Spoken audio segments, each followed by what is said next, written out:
Good day. My name is Adeni, and I will be the anchor on this training on how to write an irresistible CV that the recruiters will not be able to resist.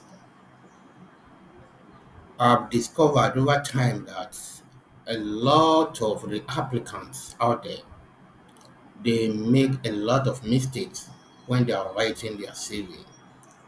A lot of people out there, they don't actually stick to what the employers want to see on their CV.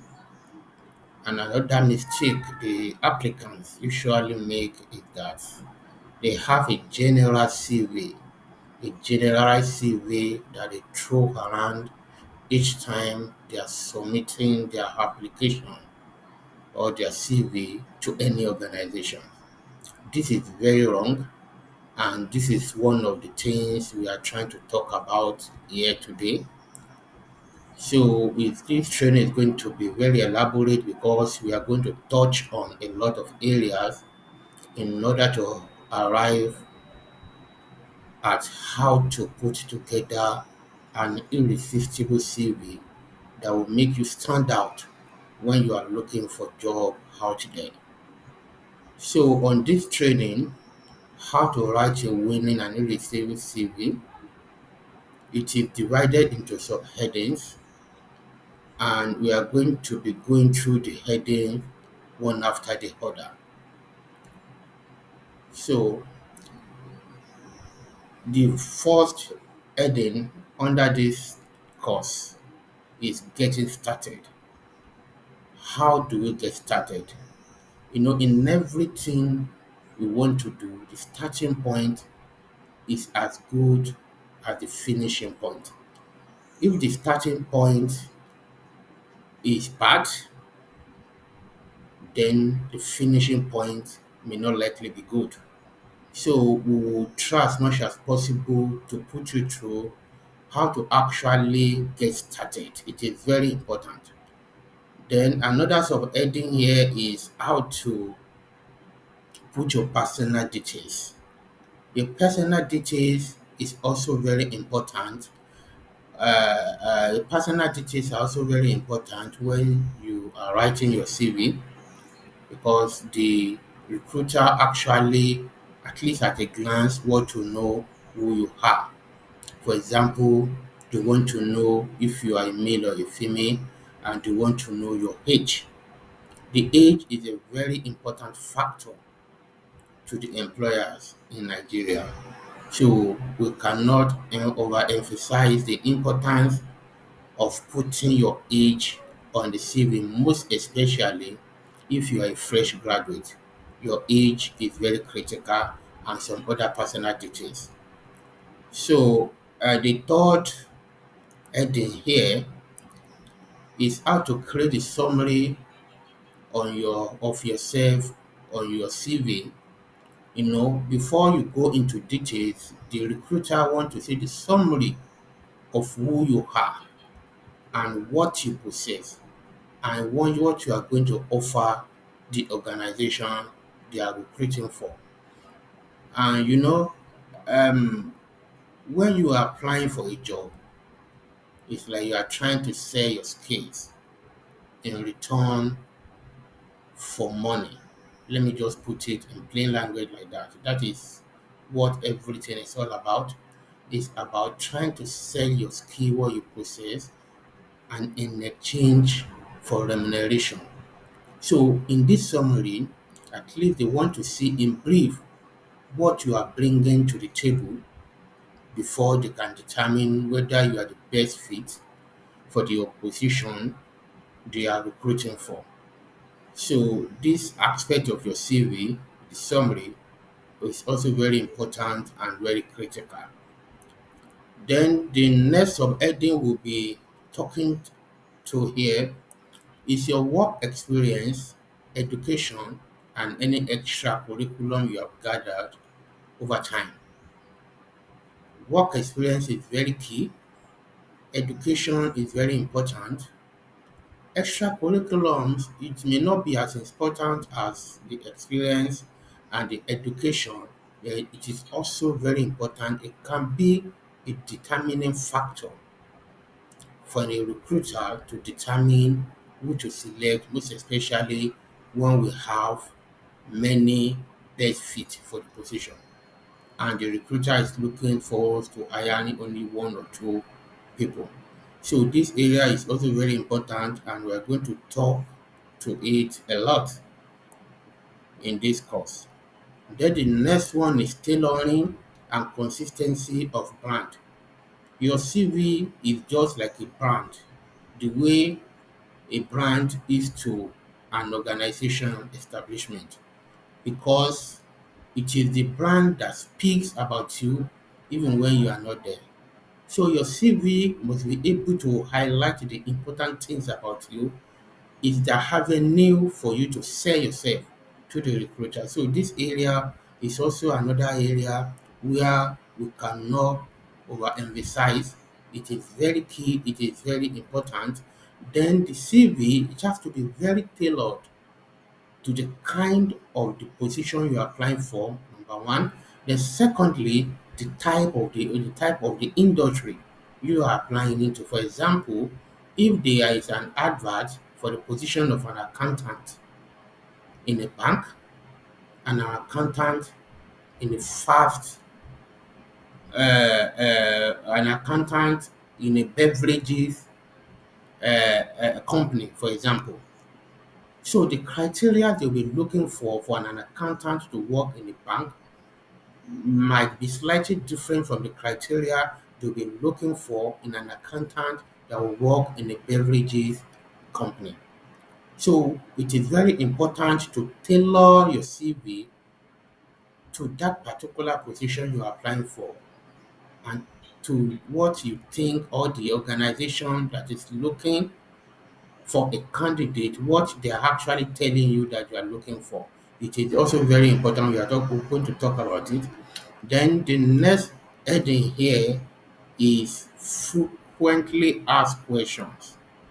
In as much as possible, we are going to cover a lot of ground here in how to write an irresistible CV that will land you your dream job easily, and that will stop you from wasting your precious time throwing the CV that are substandard here and there, that are not earning you calls from the would-be employers. So this is the right time to stop wasting your time and put together a very fantastic CV that will market you very well to the recruiters. So there's going to be a lot of questions here which we are going to answer at the end of the day. So I think this is the summary of what we are going to be looking into by the time we get into the training proper. And I can promise you, at the end of the day, you are not going to remain the same person after this training. And your chances of getting a call for the interview will increase compared to how it used to be in the past. So thank you for listening. So we'll be going into the body of the training right now. We have already talked about the introduction of this course or training on how to write an irresistible CV. The CV that will make you stand out from the crowd. Once again, my name is Adeni, and I'm anchoring this training on behalf of Smartgen Hub. Smartgen Hub is a training and skill acquisition academy. So welcome to How to Write a Killer CV. So if you want to write a CV that will make you stand out, you are in the right place. If you have been applying for jobs, you have been sending your CV and you are not getting calls, and you are looking for a change, we are about to introduce a change to you. The reason you are not getting calls is none other thing but because you are applying wrongly. using substandard CV. And that problem is what we are here to solve today. So we are going into the training proper now, and we take it one after the other and do justice to every slide of this training. If you are ready for change, please tag along with me. Let's go.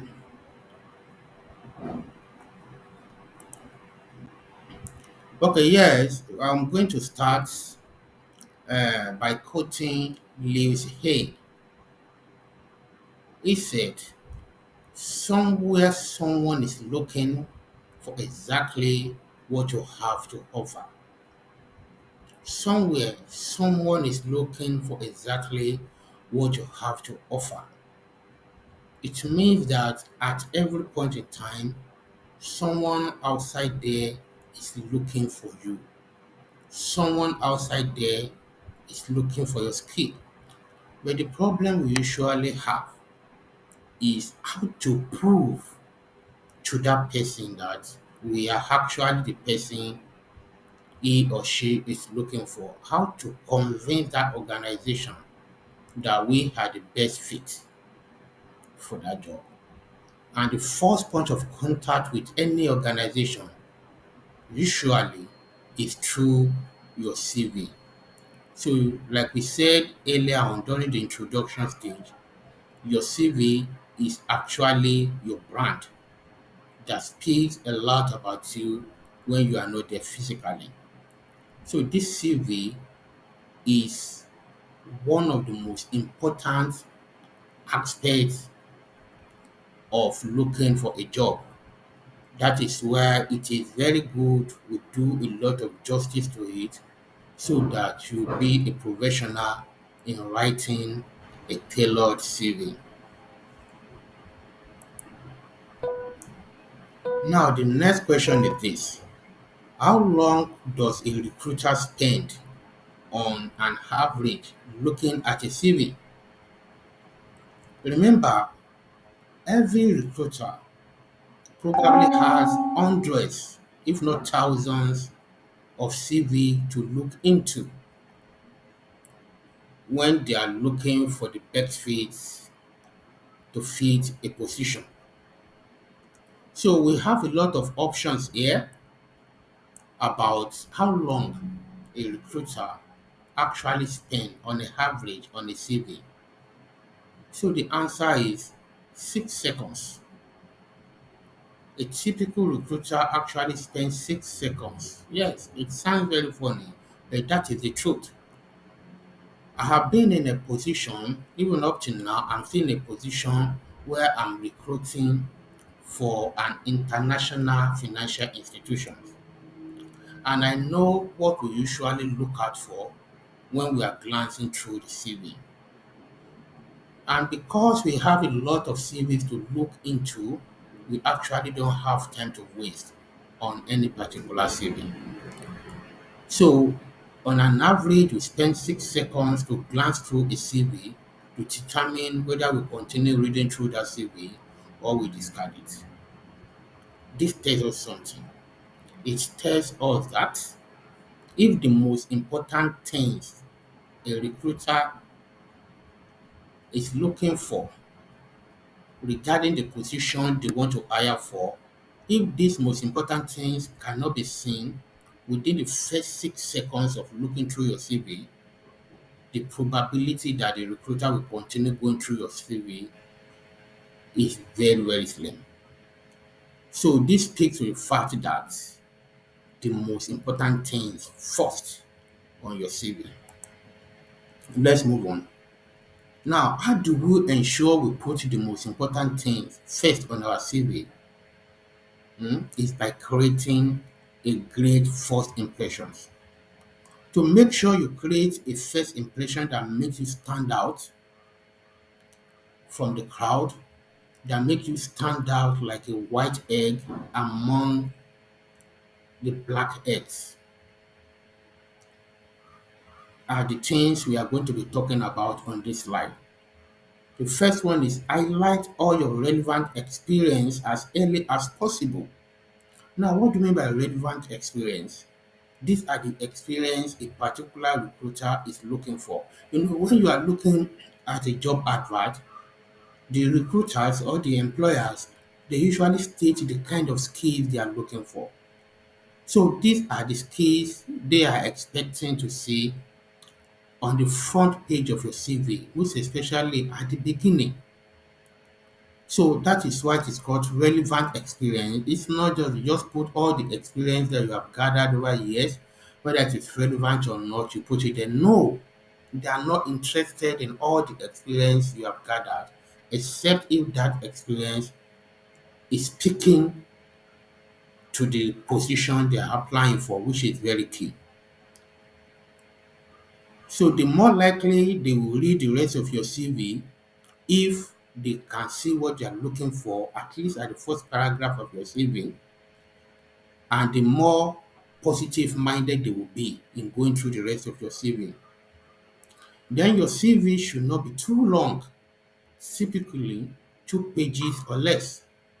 Some of us made the mistake of writing a lot of stuff on our CV because we want to make it as bulky as possible. We want to impress our recruiters. You see some CV as long as like 4 or 5 pages. This is not necessary. They actually don't have time to be reading your CV like a novel. They are just looking for the most important things on your CV. So the maximum number of pages a CV should be 2 pages. If possible, let it be 1 page. Most especially if you're a fresh graduate, you have not gathered enough experience. Don't waste your time to put a lot of stuff the recruiter does not need on your CV. Make it very simple and concise.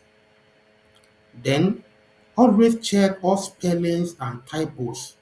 Even small errors can detract from the experience you have.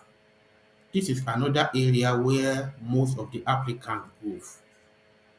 The spelling and typo are no on your CV. Remember, I told you that your CV is your brand, your CV is your ambassador, your CV is the first point of contact the recruiter will have with you. So they don't want to have a bad impression about you. No serious recruiter want to employ somebody that cannot write simple and correct English. No employer want to recruit anybody that cannot cross his T's or dot his I's when writing simple English. Whether you are applying for a technical position or not, at least you must be able to express yourself in the official language that is acceptable in that particular country. So the spelling, wrong spelling, the typo are no when you are putting together your CV.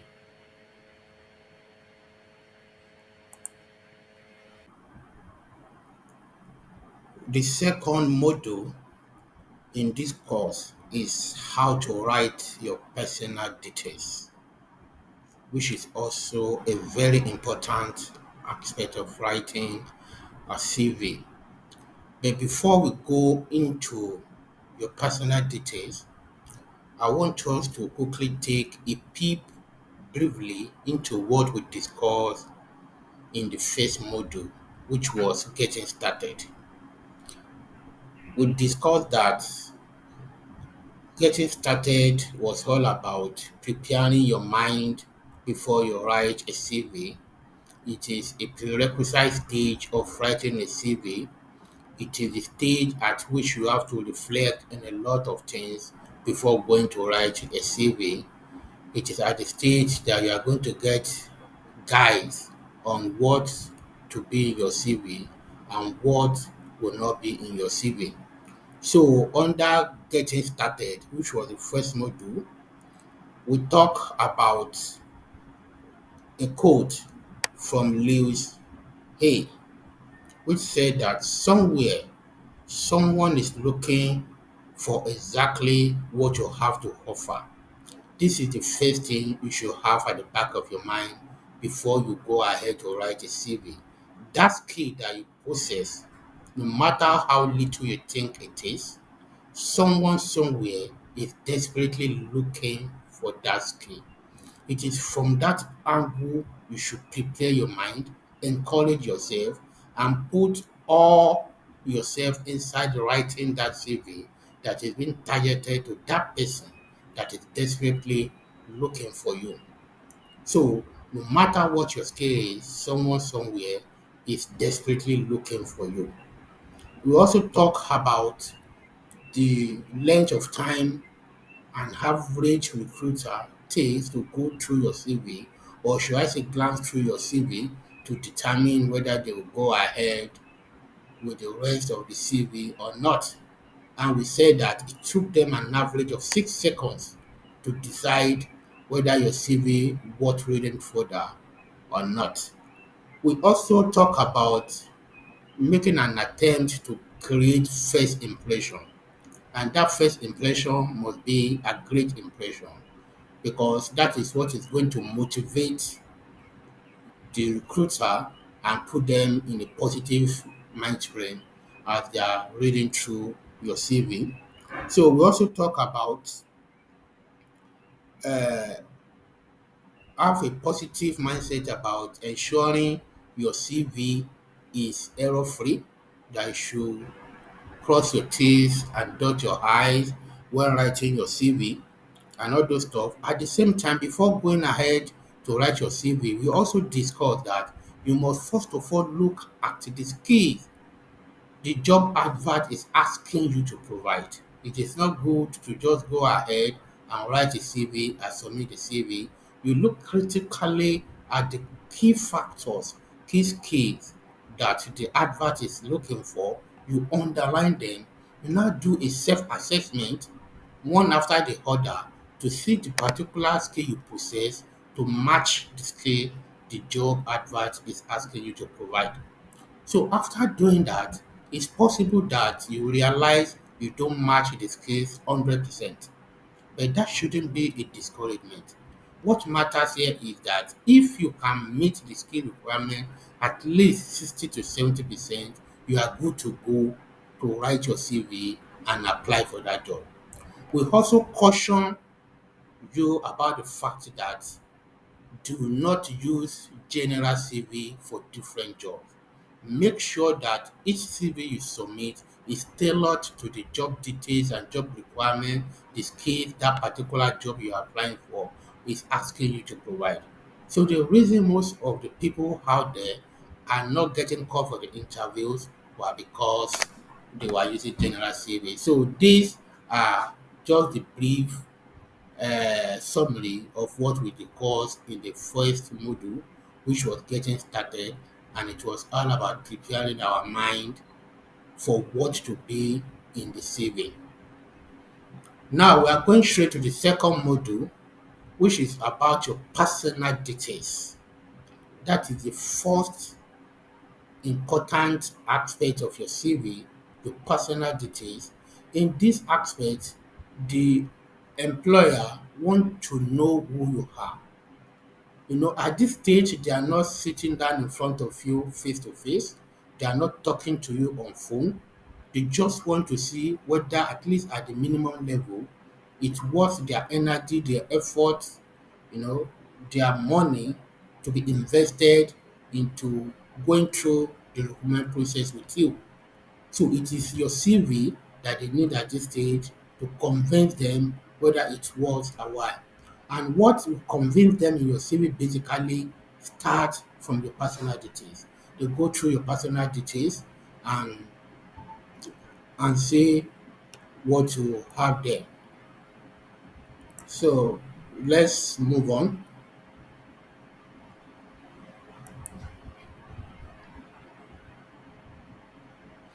Okay, your personal details seem like an easy one to get right. To everybody, they believe that is it not my personal details? Let me just put it down. It might not as easy as you might think because as simple as it seems, it has some rules guiding your personal details on your CV. It seems simple, but a mistake in this session will have the biggest impact on your opportunity. So let's make sure you nail it. We need to nail it here, right here, without wasting time.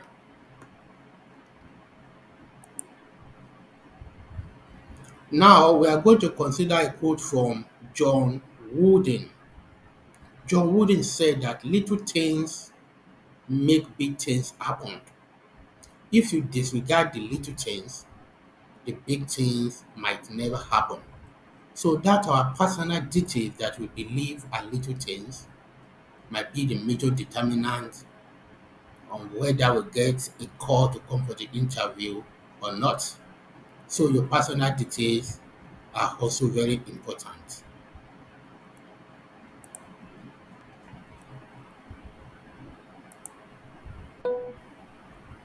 Now, which of these will you include in your personal details? We all know what we typically include in our personal details: email, date of birth, occupation, full name, phone number, and a full postal address, data status.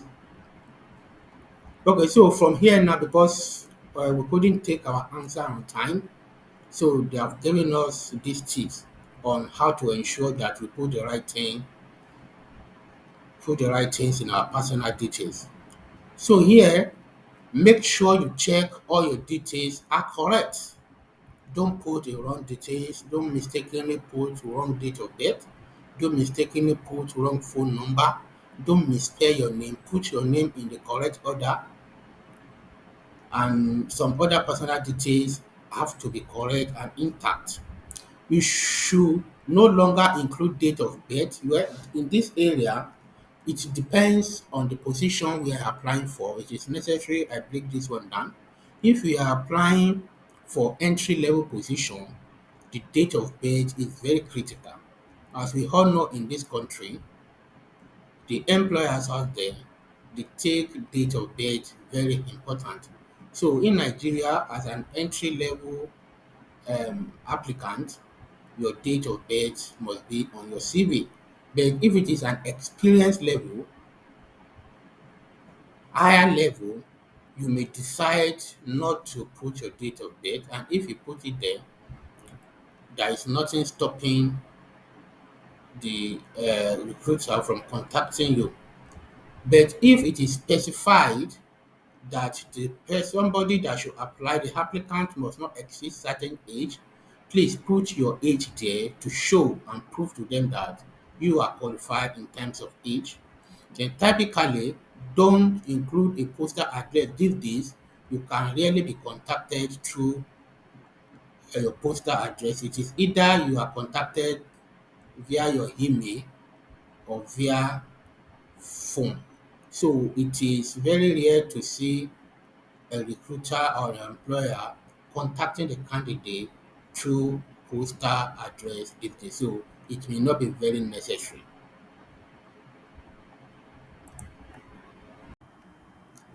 Like I said earlier, the personal details part of the CV seems to be the easiest, but still take the time to make sure all your details are clear and up to date. All the details must not only be cleared, must be up to date. If your house address has been changed, please use the current house address.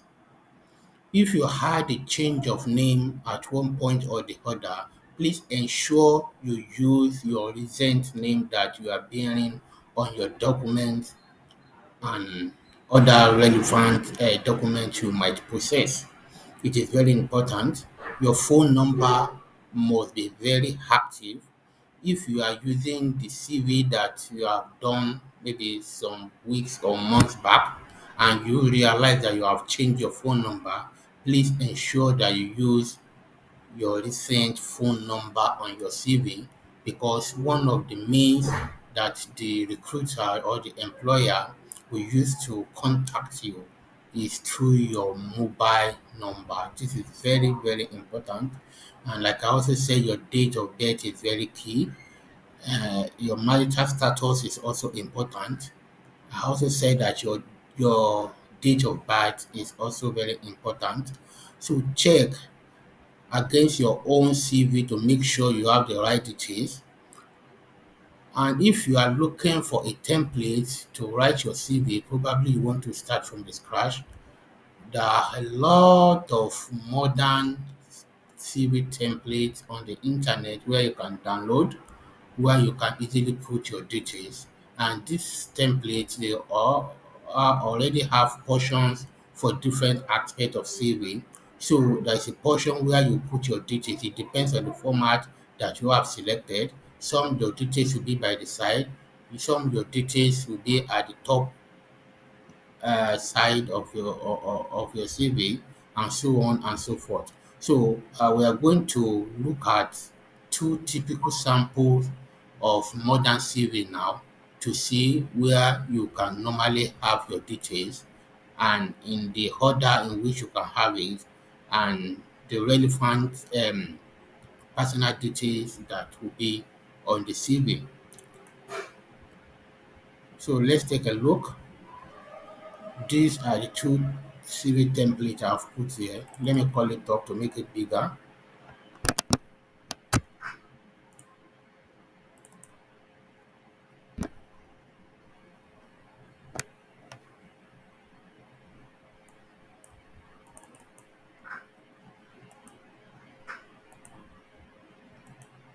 Okay, I think.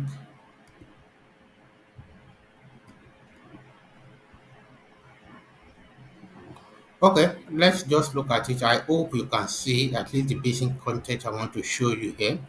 Now, if you look at the left hand side here, that is where we have the personal details on this CV. So the contact me, these are the contact details in case the recruiter want to contact you. Here you have the address, here we have the phone number, here we have your email. So on this aspect, we can also have some other vital information like your date of birth, your marital status, and so on and so forth. So let's look at the second template. On this second template, we have the personal CV at the top here, at the top right hand side, where we have your name at the left hand side. Like I said earlier, it depends on the kind of template you select on the system. These templates have been formatted, they have been divided into different sections where you can put different details. So this is concerning the template you can use, and I've already showed you where to put your personal details. So now that we have known where to put personal details on our CV, the next thing is now to create a profile to get you noticed. Apart from the personal details, the next important aspect of your CV is your profile. And if you ask me, I will tell you that the profile is the most important part of your CV because this is the place that gives the summary of who you are and the skill you are trying to sell. If you get it wrong at this stage, you can hardly get it right again in the rest part of your CV because this is the part where your recruiter will form an opinion about who you are and decide whether you have the criteria they are looking for. So if you can actually get it right at this stage, there is a very likelihood that you get someone for the next stage of recruitment.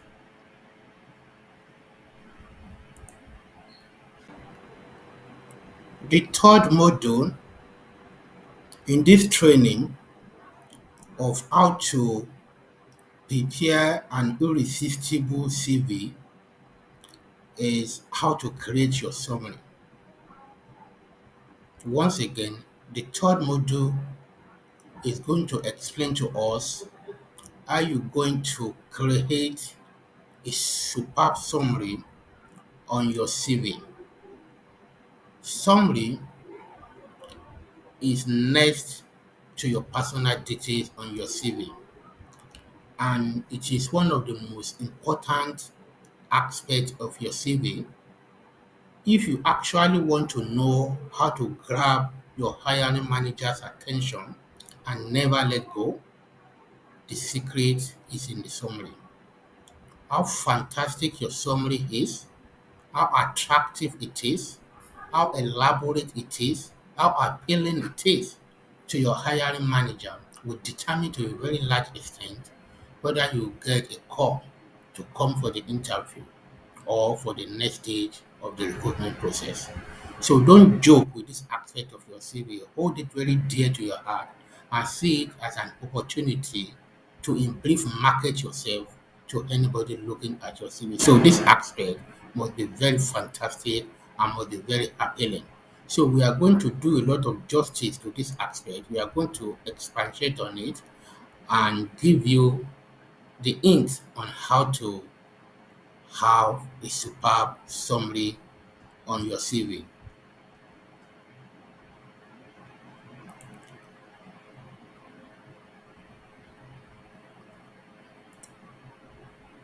Okay, as usual, we are going to start with a quote from T.S. Eliot. He said, if you start with a bang, you won't end with a whimper. Now, starting your CV actually, or writing your CV actually starts from your summary. I said earlier on that the personal details is one of the easiest. Yes, it is one of the easiest part of the CV, but at the same time, it can be very dangerous if it is handled with levity. But apart from the personal details, what is very critical also on your CV is your summary. So you have to make it a bang because it determines the tempo with which your hiring manager will go through the other part of your CV. So, like T.S. Eliot said, if you start with a bang, you won't end with a whimper. A well written and clear profile section sometimes comes a summary, or in some CV, they call it overview. It is either you call it overview, or you call it a summary, or you call it a profile. You are still saying the same thing. Help you to grab the recruiter's attention from the outset. From the very first beginning, you grab the attention of your recruiter or your hiring manager. Create that great first impression is very key. It's like meeting somebody for the first time. The impression you have about that person will determine how you are going to continue to relate with that person henceforth. The same thing applies to your CV. So the first impression your hiring manager have about your CV will open the door for the next stage of the recruitment process for you. So you have to seek this opportunity to create that impression. It is at the top. So it is the first thing they will read. In any CV you look at, it is always at the top. Sometimes it depends on the template. Some template may put it at the top end right hand side of the CV, but most of the template will put it at the very top. This is the point where you need to showcase what you are actually selling. You can summarize all your main points succinctly, showcasing your skills and experience for the job in this aspect of your CV. It gives a general career overview, so they find out a little more about your career journey. This is where you are going to elaborate on what the experience you have been acquiring all your life so far, and at the same time, how you are going to apply it to the new role you are applying for. So this aspect, its importance cannot be overemphasized. Now, in order to create your profile section, remember there are some factors, key factors that must be at the back of your mind when you are creating your CV profile or overview or summary, whichever name your template calls it. Keep it brief. You don't need to put junk in this aspect of your CV. Make sure the points that you are putting there are very relevant to the position they are advertising. And like I said earlier at the onset of this training, I said the key point that the recruiters are looking for, highlight them. highlight them, and try to match them with your skill. So in this case, in your summary, don't put irrelevant information. Put the information that speak directly to what the recruiters are asking you to provide. So make it very brief, ideally 3 bullet points, maximum maximum 5 bullet points. So it is not time for you to start writing story. That is why they call it a summary. It is a summary, but it must encompass everything your hiring manager is looking for in the person they are trying to hire. Secondly, show how you meet the main requirement of the role. I already said it. You have to show how you meet the requirement of the role they advertise at this point. Avoid generic, unsubstantiated phrases, e.g., I'm a great team worker. The statement like this is very generic. It does not actually explain anything. Here, you have to speak directly to the specific skills you are trying to say to this organization, not to the general phrases like this. Then number four, make sure everything you include in your profile is relevant to the particular role you are going for. We also discussed this in the past that if you have like 10 skills, for example, and the role that you are applying for currently requires only 4 of those skills, please just put the 4 of those skills in your summary. You don't have to put the 10 because you want to impress your hiring manager. You can bore your hiring manager if you put the relevant information at this point. Please put the information that your hiring manager is actually looking for. What do you think of the following profile points? Let's look at it. This is an example of a summary of somebody's CV. I have 3 different samples here. We are going to read it and then compare to how it's supposed to be. This aspect also is very important and we must not joke with it. Number one, I'm ambitious, hardworking executive who excel in leading teams, being a creative and innovative thinker who always look to go the extra mile. The number two here says that I have extensive experience within consultancy and I'm often the go-to person in my team for any technical issues. This CV has something to do with a consulting firm. And this is the summary somebody put on his CV. Now, the third one is I have a degree in history from the University of Manchester and continue on to complete a master in business at UCL. Now, looking at all these 3 summary, can you honestly say that they actually market the candidates very well? Do they actually speak to the specific skills that the hiring manager are looking for in any of the fields that these people are applying for? We are going to find out. Now, we are going to be speaking to each of these summaries the way we have already read them and compare them to what I think should be the right form of rating them. Before we proceed, one thing we should learn at this junction is that our profile details must be quantitative in nature. It must speak to numbers. It shouldn't be abstract. No hiring manager is interested in a boring, abstract statement. They want it to be very quantitative. They want to see the figure, the number you have achieved in your previous employment or in your current place of work. So they want to actually see the achievement, not the abstract statement.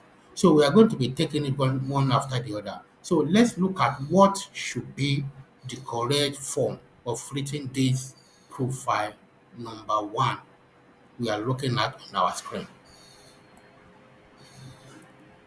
Now, this is it. I'm an ambitious senior consultant, having been promoted to this position within a top tier consultancy within 4 years.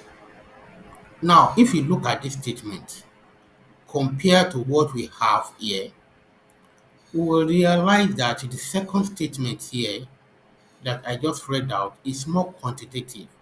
Number one is talking about the position the applicant is currently holding in his present organization, a senior consultant. And he also made us know that he was promoted to this position within a top tier consultancy, not just ordinary consultancy firm, a top tier consultancy, and achieved this promotion within the range of 4 years. Now, this person is speaking something that makes sense. It's speaking something that any hiring manager will want to listen to. It shows that this person is probably an high flyer that every organization is looking for. Now let's go to the summary number two. I will read it out once again before I read what I think should be the correct form of writing it. So let me read it again. I have extensive experience within consultancy and I'm often the go-to person in my team for any technical issues. This one too looks boring. There is nothing attractive about it. I have an extensive experience. How extensive it is? Because this statement has a lot of questions yet to be answered. I have extensive experience. How extensive it is? Number two, what position are you currently occupying in your current position on your previous place of work? Now I'm a go-to person in my team, go-to person in your team. What have you achieved? How have you helped your team member to solve their problem? None of these are explained in this summary. Now let's look at how I think this summary number two should be. Excelling in leading teams.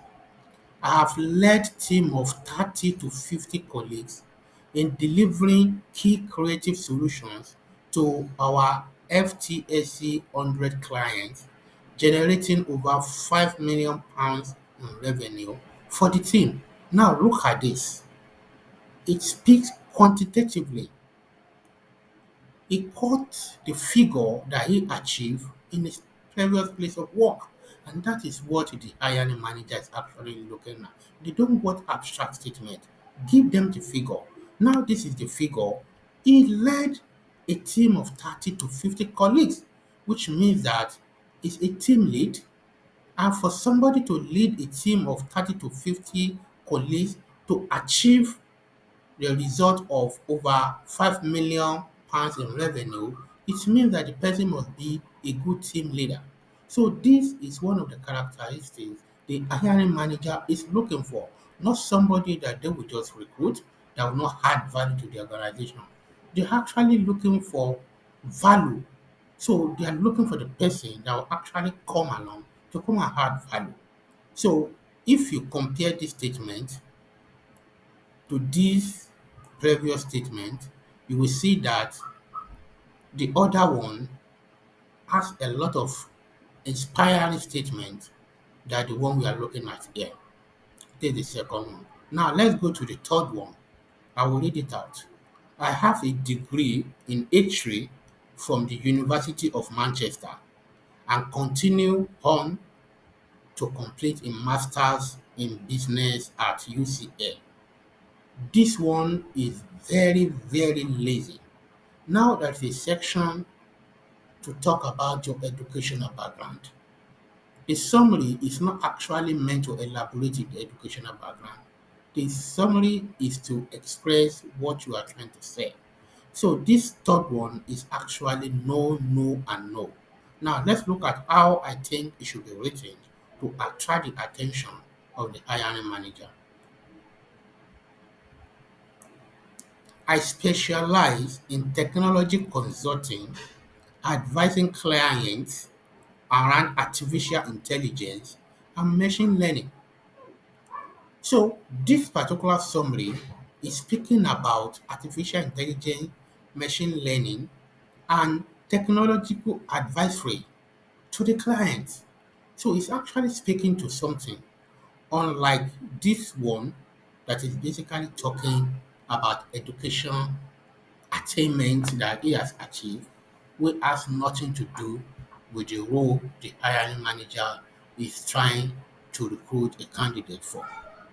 So, what I'm saying here is that your summary must be targeted at the key job functions being advertised and avoid putting abstract summary on your CV that would discourage your hiring manager from going ahead to look at the other part of your CV and come to the conclusion whether you are fit for the job or not. I hope I'm clear on this aspect of how to write a captivating summary on your CV. While the profile point gives a reasonable overview, they don't maximize the impact for the following reasons. Ambitious, hardworking, creative, innovative, and not backup. In the former summary that we read, all these points were showcased there. But the problem was that they were not backup. Ambitious, how ambitious are you? What was your result of you being ambitious? Hardworking, what is the proof that you're hardworking? You are creative, show us the proof. Innovative, on what? So all these are just abstract statements that do not speak to the specific value the hiring manager are looking for in whom they want to hire. Anyone can say they have these qualities, but is it actually true? How can you actually demonstrate that you are hardworking and ambitious? So it is not good enough to tell your hiring manager they are ambitious. You have to back it up with evidence. That is what we are trying to talk about here. We also saw something like extensive. Extensive could mean different things to different people.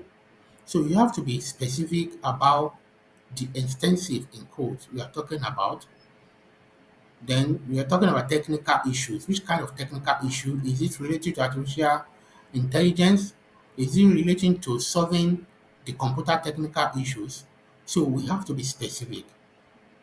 Then it is unlikely the degree in history is the most relevant to the role here. Yes, I've already talked about it.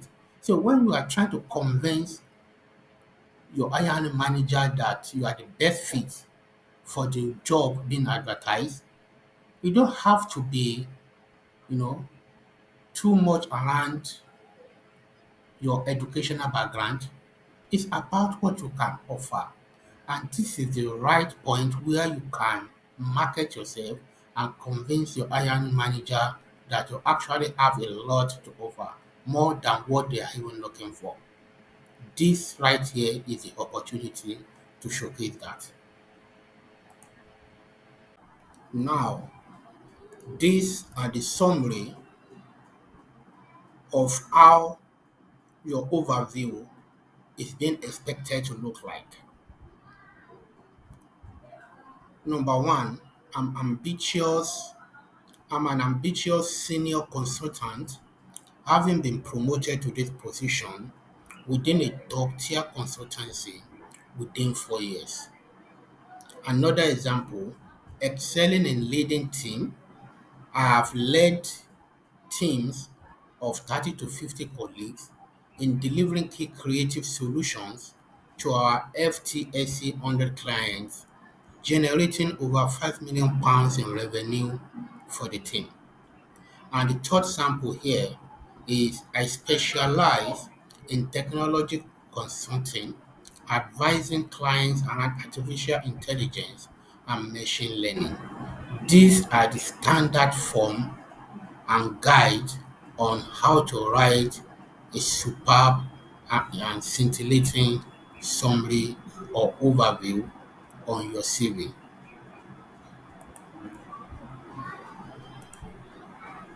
Now, over to you.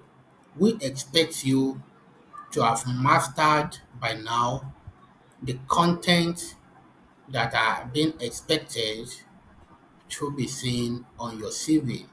Start to write your profile section on your own CV now. And while you are writing it, remember to be brief, to be specific, and to be relevant.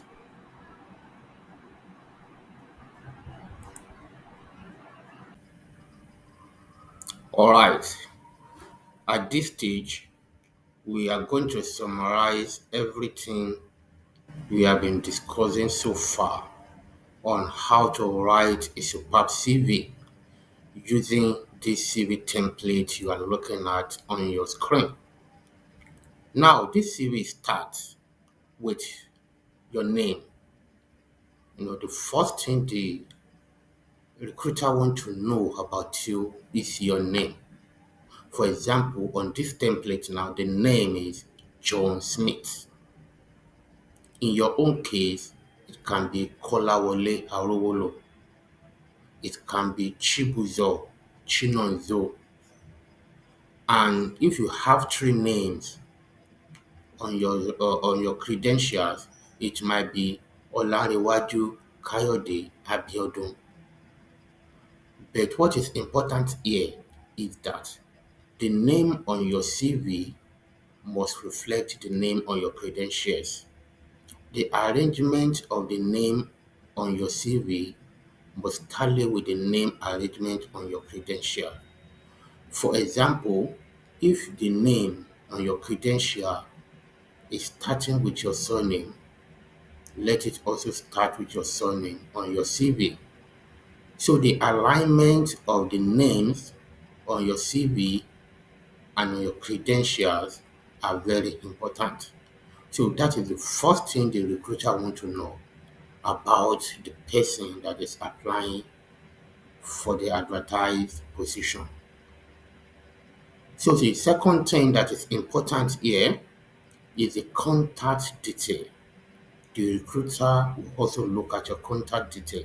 For example, if the recruiters are looking to employ somebody residing in Lagos, for example, so this is where they are going to know where you currently reside.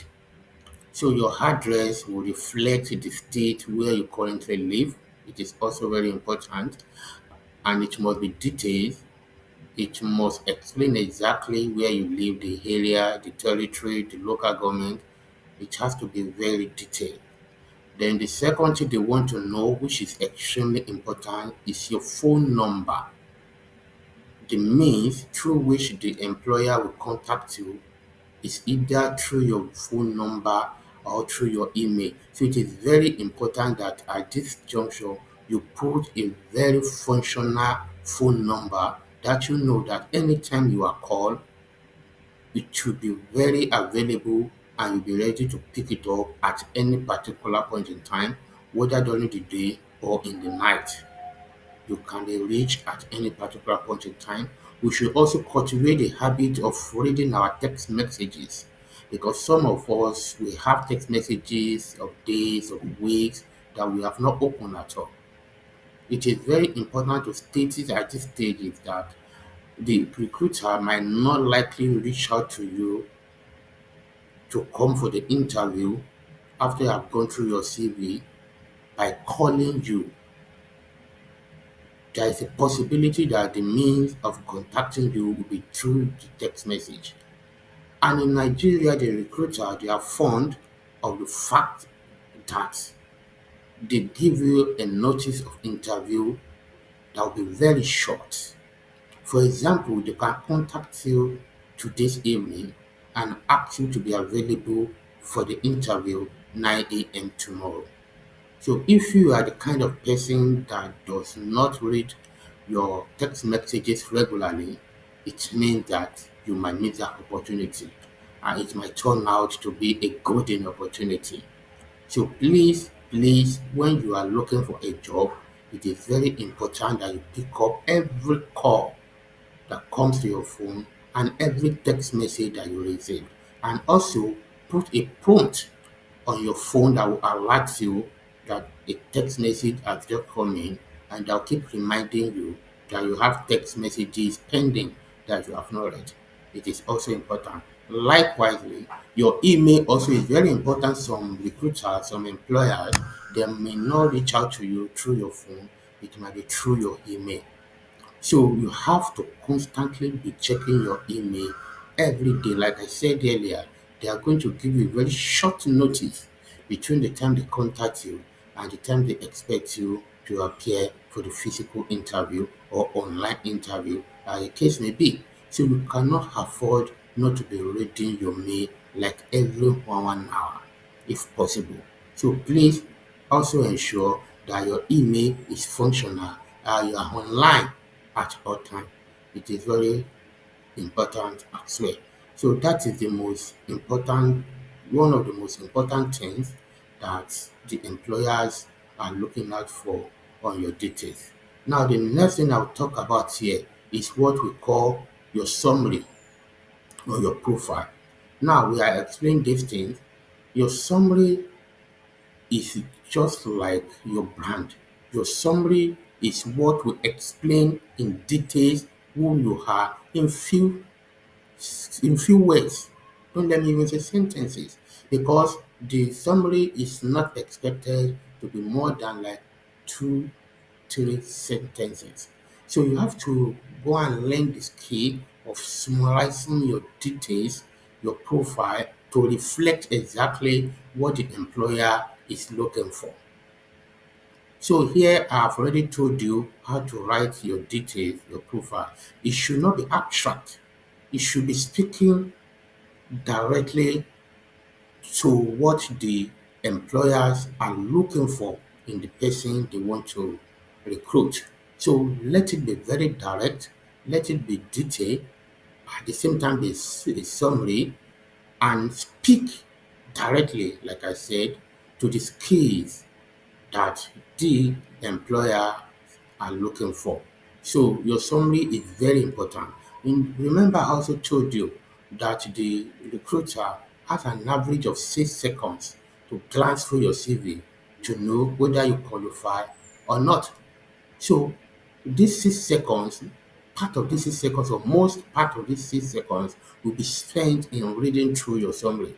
So if your summary does not prove that you are the one they are looking for, the likelihood that they will go through the rest of your CV is very, very slim. So let your summary be very scintillating, let it be captivating, let it be sweet, let it be what they are looking for. So it's very key and very important. So the next here is experience. Now, if you are an experienced person, and they want to hire you as an experienced hire, let your work experience come first before your educational background. And in listing your work experience, let your most recent experience, your most recent job function come first, then downward like that. But please, in your most recent job function that is coming first, ensure that something that is very related to the skills your would-be employer is looking for is captured there very clearly. They want to see it there. And in every job functions you are listening where you have worked before, make sure it is very relevant to what the recruiter is looking for. This one also is very, very important, and you must not overlook it. So don't just go there and be listing your work experience. It has to be in sequential order from the most recent to the least recent. And when you are listing your job experience, work experience, please ensure that you accompany it with dates. For example, between 1995 to 1998, I was working with XYZ Bank. Then you summarize what you did. during the period you are with bank X, Y, and Z. Please don't overlook it. It is very important. The date range with which you underwent that work or you performed that duty in XYZ a bank must be stated clearly.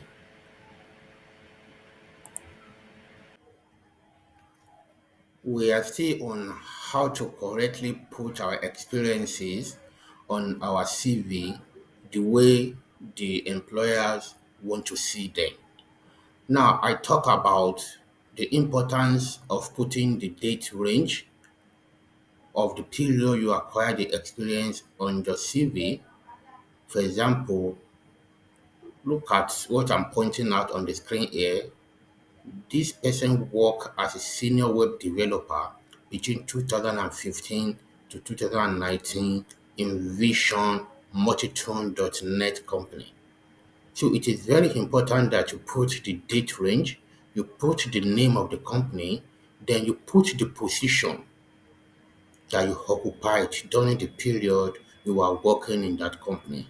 Now, underneath the position, you are going to list your job functions, your role, most importantly, what you accomplished when you are working as a senior web developer in this particular company. And when you are listing these functions, please don't write them like sentences. It is better you put them there as bullet points so that at a glance, the recruiter will see what you are trying to communicate and they will understand and they will draw conclusion whether you have the prerequisite experiences or not. So when you are narrating your job function, please once again let it be in bullet points. For example, let me show you exactly what I'm talking about here. Okay, here we are. This is an example, a typical example of how to arrange your work experience on your CV. Now let's look at this. This person is applying as a customer service representative to a company called Computer Company LLC. Now, if you look at your screen very well, you will see that this particular company is where the applicant is currently working. And that is how the date is put in this way, 2016 till present.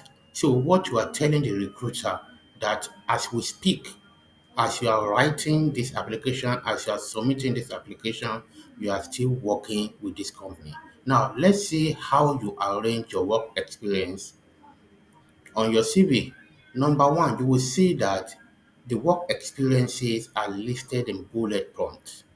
They are not written as sentences. You don't need to write story here. Just put the relevant point and let it show. So that is exactly what this person did here.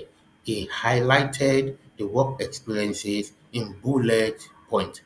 Secondly, you will notice that when he was writing this work experience, he was not using something like I was organizing or I was supervising customer service or I was implementing or I did this, I did that. No, you put your work experience in simple past tense without using whether he or she or I or we.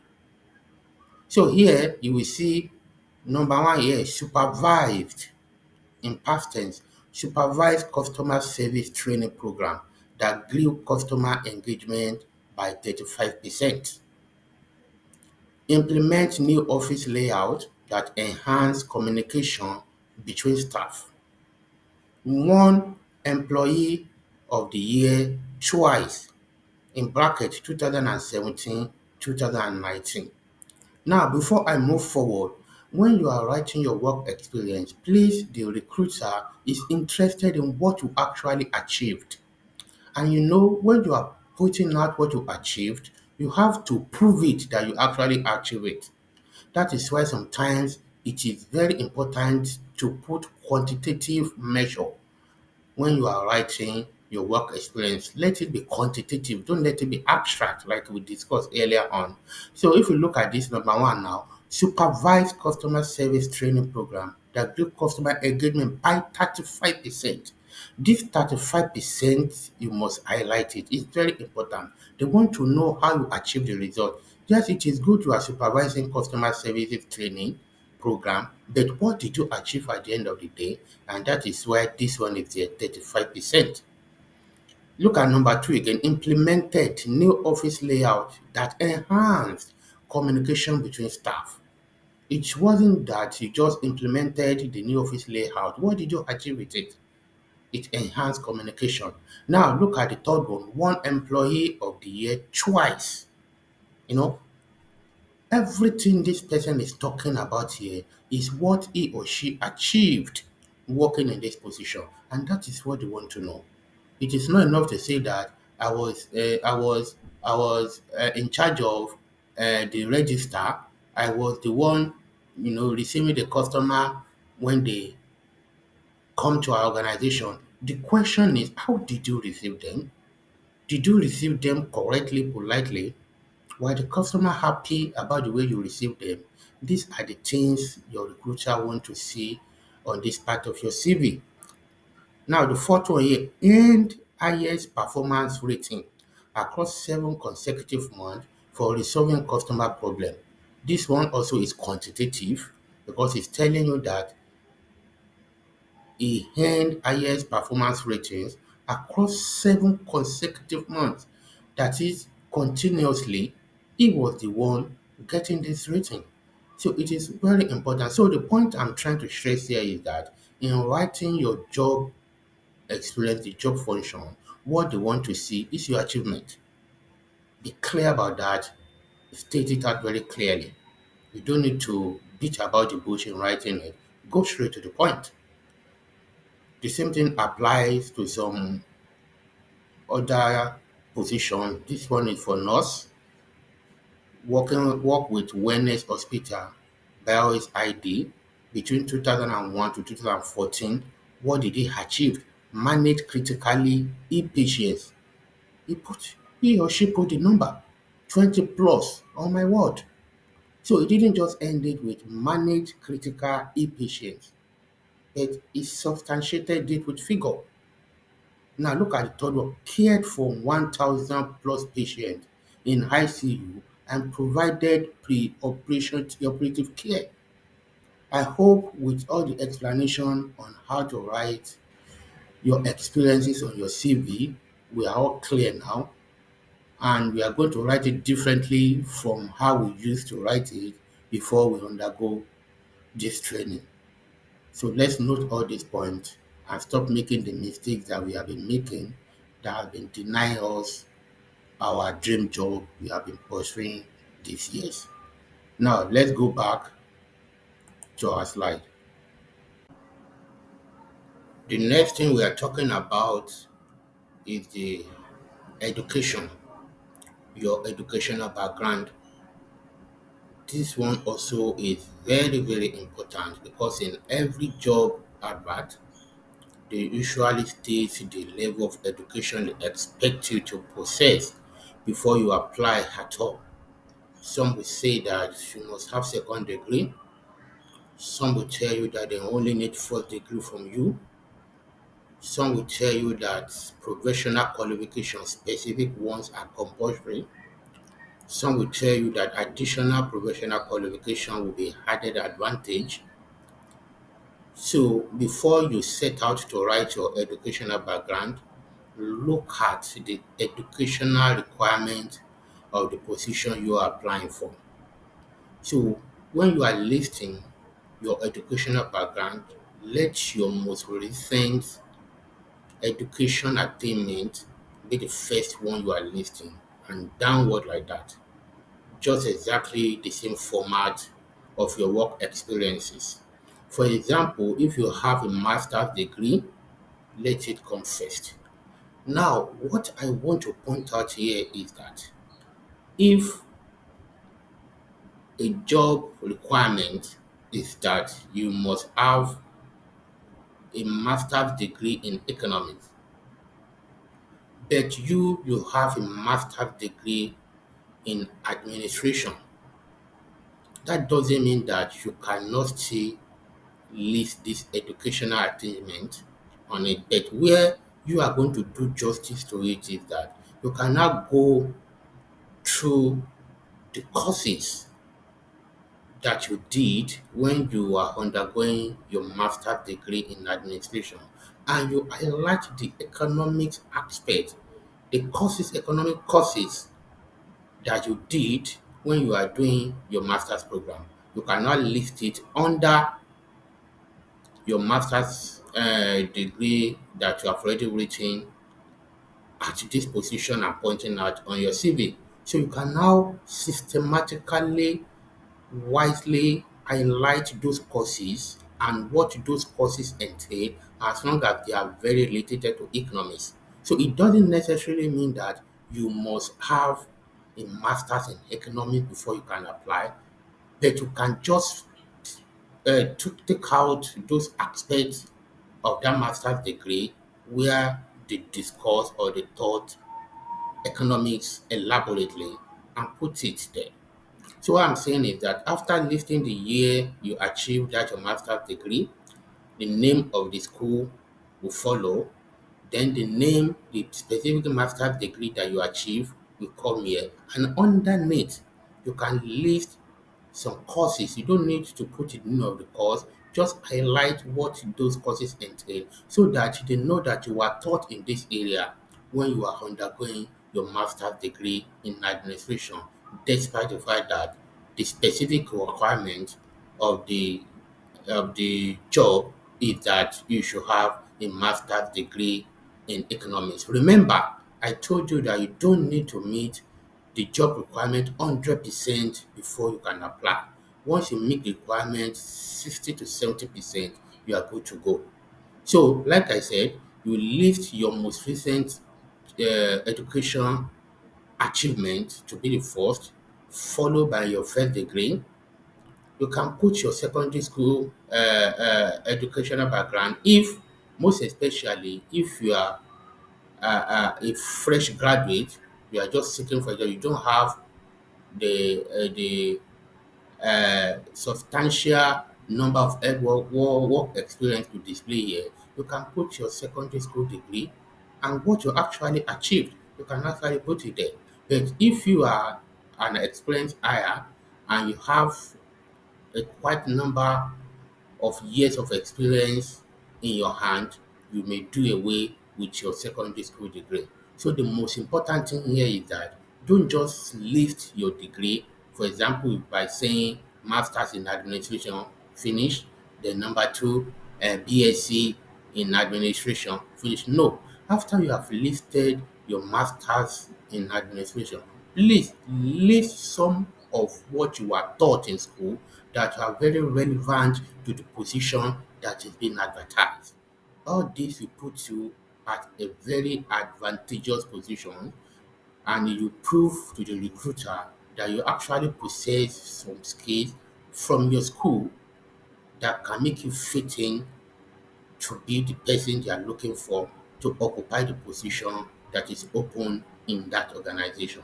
So do well to put everything here. Then apart from a formal education, your professional qualification can come next, just directly after or immediately after your education. Your professional qualification can come here. That is where they are asking you whether you are a chartered accountant, whether you're a chartered banker. Probably it was stated in the job description that being a chartered accountant or being a chartered banker will be an added advantage. You have to lift it there clearly. But if you don't have the specific professional qualification you're asking for, but in your qualification, when you are writing your exams, what you're actually looking for are relevant, for example, to economics, because they're actually looking for somebody that or accounting if they are looking for a chartered accountant, but for a chartered banker. Then when you are doing this course, you realize that there are some aspect of accounting that you actually did, you wrote exam on them and you passed, you can leave them out. After you have stated that you are a chartered banker, then you can systematically maybe pull it from list part of that those accounting experiences or qualification or courses that you think are germane to the position they're asking for. So it is very important to also state it clearly. Once again, let me remind you, you don't have to be qualified 100% or you don't have to meet the job requirement 100% before you can apply for the position. Once you are 60 to 70%, you are good to go. Now, some other aspects that come next after you have stated your professional qualification are what we call all these professional skills. They are not professional qualification, they are skills. They are skills, you may have certification for them, you may not have certification for them, but you must be able to demonstrate that you can perform this case. Now look at the way it is they are highlighted here. Photoshop, you have skill in Photoshop. How much skill do you have in Photoshop? It is shown by this bar. You may show it by percentage. You may show your own by rating. You can let them know that you are just learning.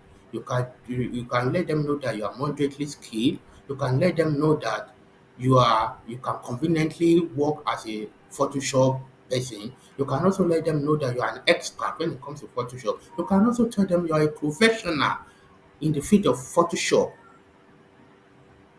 If that is very relevant to the position you're advertising for.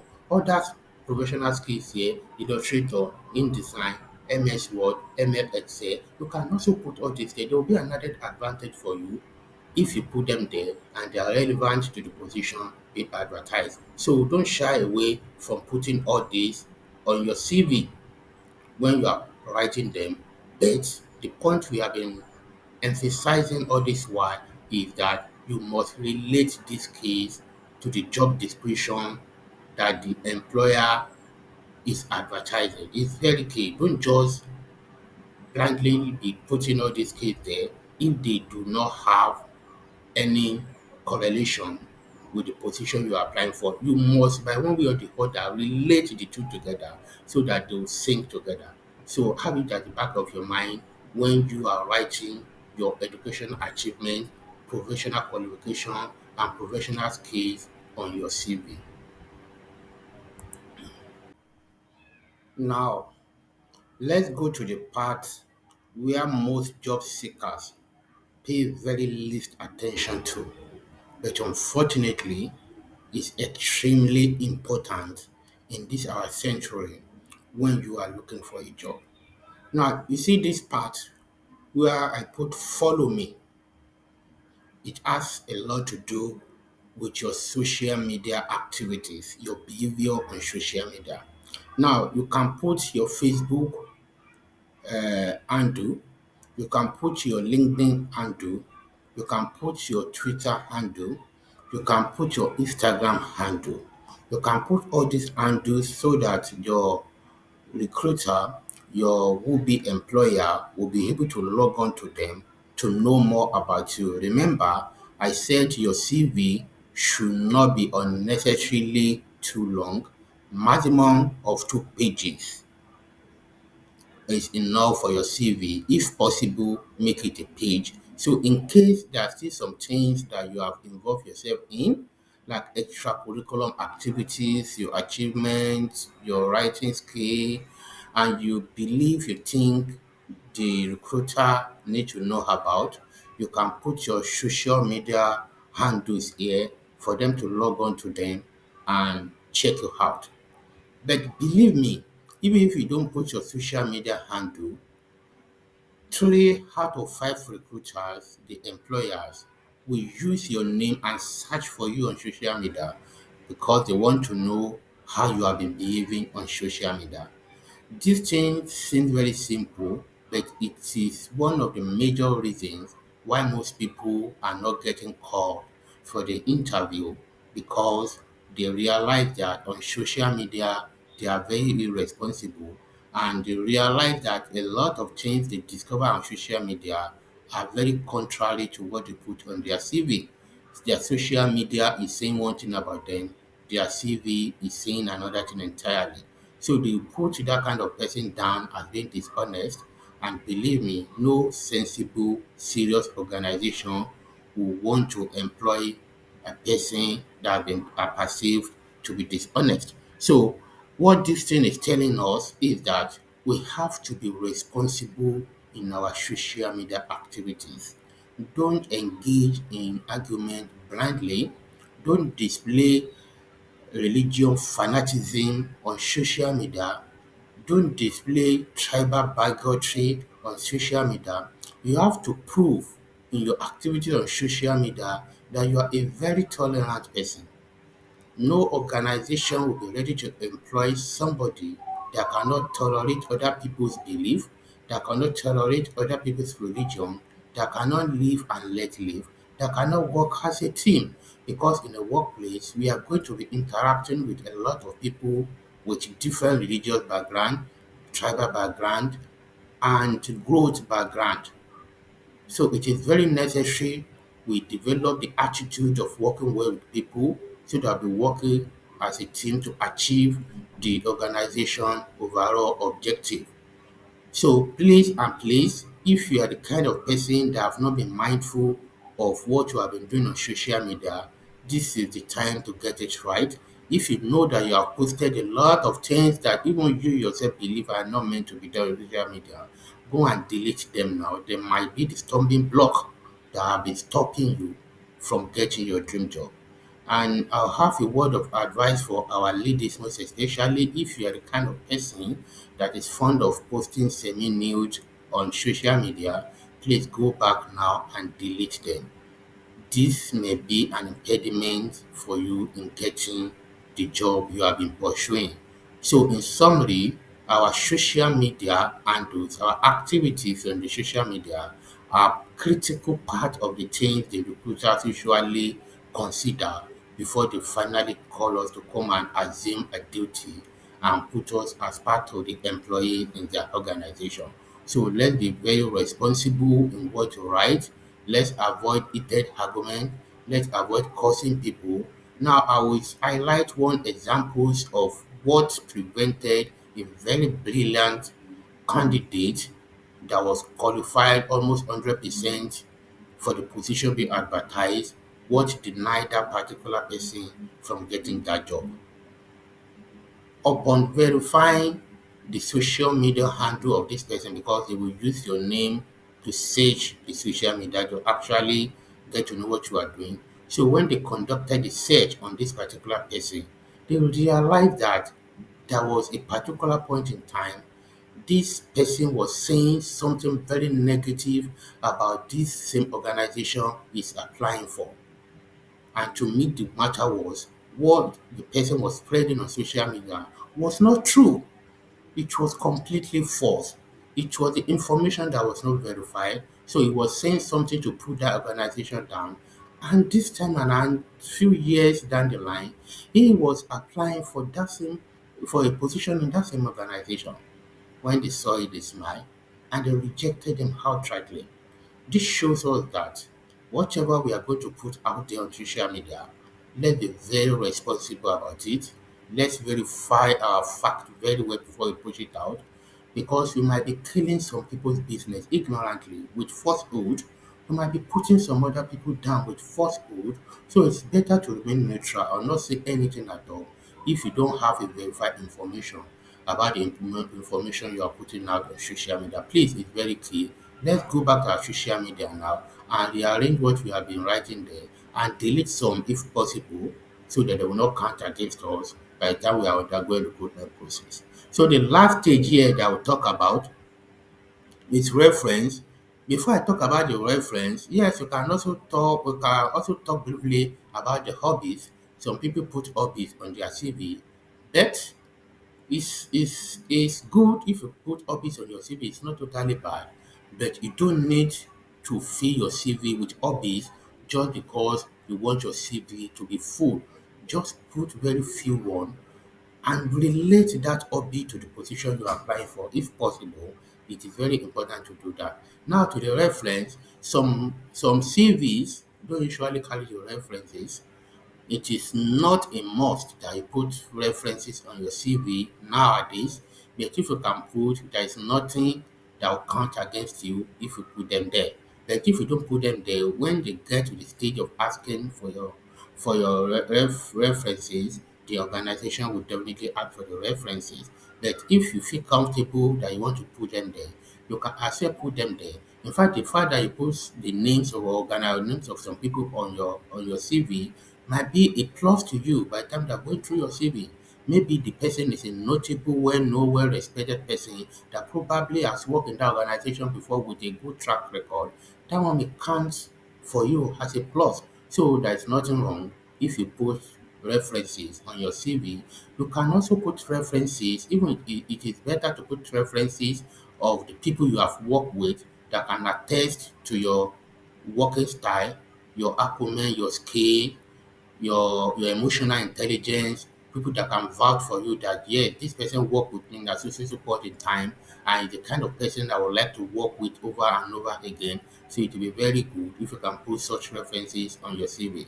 So in summary, this is the what we have been discussing so far from the beginning of how to write a very superb, scintillating CV that a recruiter will find very difficult to overlook. Is very important. Now we'll be going to the next and the last part of this training, which is question and answers. We have a lot of question and answers. I'm sure all this while that you have been undergoing this training, some questions are popping up on your mind. I hope this question and answer aspect will answer most, if not all, the questions you have at the back of your mind by the time you are through with it. So let's move to the next stage, question and answer.